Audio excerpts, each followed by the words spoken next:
Finally, at nakarating na nga kami dito sa Simala Church sa Cebu. Sumakto nga na Sunday pa yung punta namin kaya napakadaming tao. Sobrang tagal ko na nga gustong mabisita to dahil ang sabi nga ng mga deboto, punong-puno daw tong simbahan na to ng healing, miracles, and blessings. First time ko din pala makakita ng ganito kalaking simbahan. Pagdating namin, walang nakaschedule na mass kaya nag-grocery na lang kami tapos may naabutan kaming parang novena nila. Bisaya nga lang yung ginamit nila guys kaya hindi namin maintindihan pero nag-join pa din kami. Gusto din sana naming pumila para makahawak kay Mama Mary kaso guys sobrang haba talaga ng pila. May area nga din dito guys na makikita mo yung proof of healings and testimonies. Iba't ibang kwento ng kagalingan at pananampalataya ng tao. So I think dinadayo talaga siya from different parts of the Philippines. Bumili na rin kami ng candle at saka si Daddy bumili siya ng car rosary.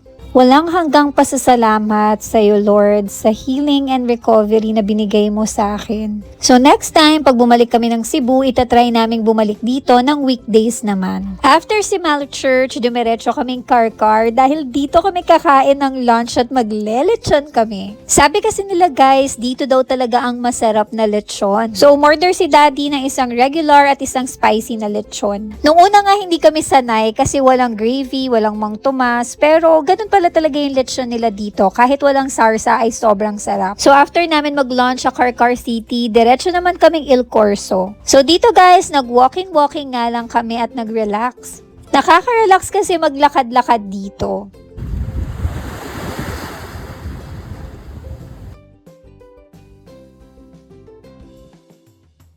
Eto nga guys, nakabili pa kami ng slippers for Atoya kasi naka 70% off. Nasa 1,899 talaga yung original price niya pero nasa 600 pesos na nga lang yung binayaran namin. So after nga namin umikot sa Il Corso, diretso naman kami at bumiyahe na kami papuntang 10K Roses. Thank you so much talaga sa Lindsay's Affordable Car Rental dahil hindi kami nahirapan mag-ikot-ikot at gumala sa Cebu. So pagdating namin dito sa 10K Roses, meron pala siyang entrance fee. Hindi ko maalala kung 40 pesos ba or 30.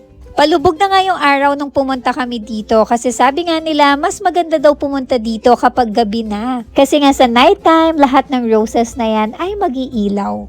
So may cafe sila dito kaya dito na rin kami tatambay habang inaantay namin mag-light up yung 10K Roses. Good thing at nakahanap kami ng magandang pwesto sa taas kasi maganda yung view. So from the top, aside nga sa sea view, yung isang side, eto naman yung view mo, yung 10K Roses. So ayan, tamang chill nga lang kami dito. And syempre, before going home, nag-picture-picture lang kami.